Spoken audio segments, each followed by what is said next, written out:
Good Morning Business, le débat. Conférence de presse donc hier consacrée aux finances publiques, Jean-Marc Daniel. On pourrait intituler cette journée « Beaucoup de bruit pour rien ». Oui, exactement. Oui, ça a été pour moi un très bel exercice de ce que j'appelle la blablacratie. C'est-à-dire on parle.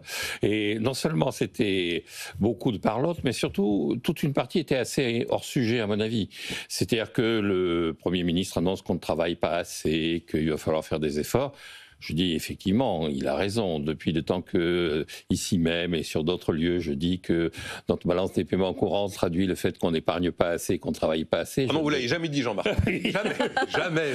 La balance des paiements courants, non. Je ne vais pas le critiquer de reprendre ce constat. Néanmoins, c'était pas le sujet. Il est professeur, notre ami François Bayrou, donc il aurait dû savoir que c'était hors sujet. Le sujet, c'était les finances publiques. Or, sur les finances publiques, il est resté très général, très vague. Il a eu cette astuce qui a consisté à fixer la date de la prochaine réunion. Il a dit que ce sera le 14 juillet. C'est déjà bien le calendrier. Juillet, voilà. Et des mesures concrètes, on n'en a pas eu. Il nous a parlé de Lénine et de Trotsky, mais il aurait pu nous parler du Portugal, par exemple.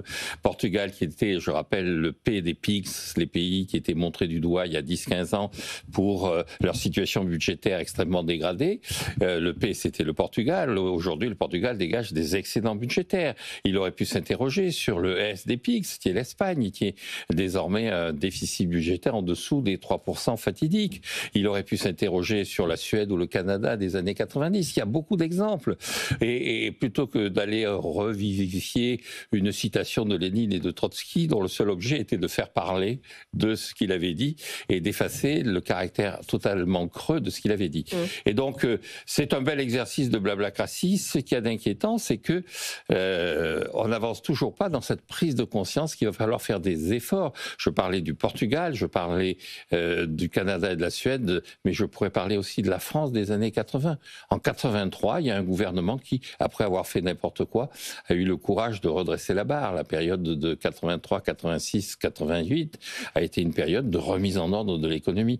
Et donc, ce qu'on attend maintenant, c'est moins de citations de Lénine et plus de décisions concrètes sur les finances publiques qui ne se limitent pas à une remise en cause des arrêts maladie, à une vraie réflexion sur les 1700 milliards de dépenses publiques servent à quoi ? Et remise en cause aussi des Français et pas de la politique qui est menée par leurs dirigeants. Nicolas Dose.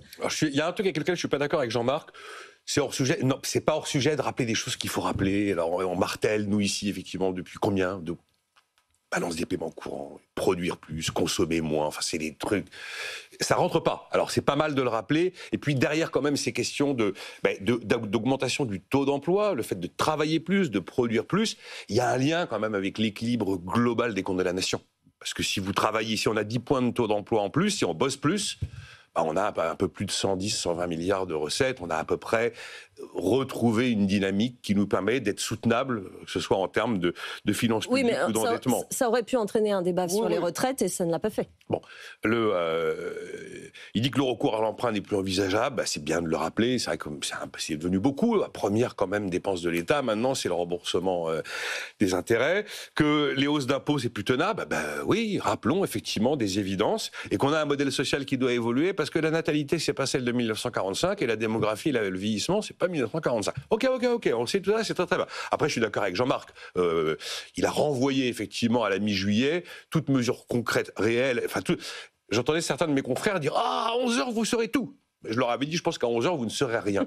Après, là où je rejoins Jean-Marc, c'est que là, c'est un peu désespérant ces discours qui sont toujours pleins de lucidité.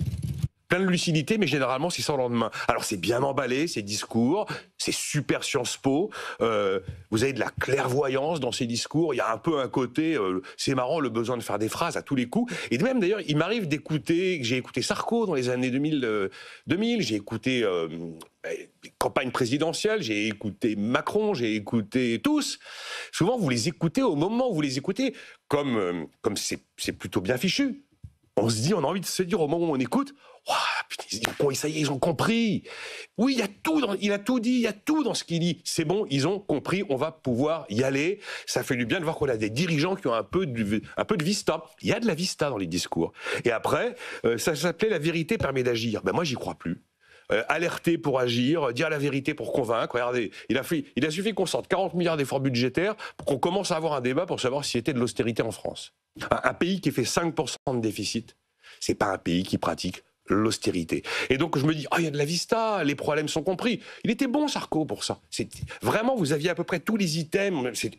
D'ailleurs, ça me rappelle aussi ce que disaient tous les gens du monde de l'entreprise lorsqu'ils avaient un sujet à traiter avec François Hollande. Ils allaient voir le secrétaire général de l'Élysée. Et je les voyais. Non, c'est bon, on a vu Macron, c'est bon, ils ont tout compris. Tout le monde a toujours tout compris. Puis derrière, c'est juste lunaire le résultat. Vous prenez 25. 25, on a fait quoi? La moitié de l'effort demandé. L'essentiel de cet effort, c'était des prélèvements obligatoires. C'était exactement l'inverse de ce qu'on nous avait dit. Pourtant, la vista et les discours étaient là. Et la question d'un retour à 62 ans de la retraite est encore posée. Vous prenez 26, on s'apprête à ressusciter une sorte d'ISF.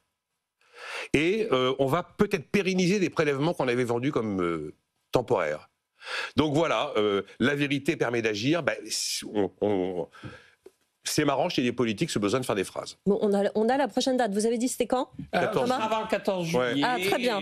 Mais on n'a toujours pas.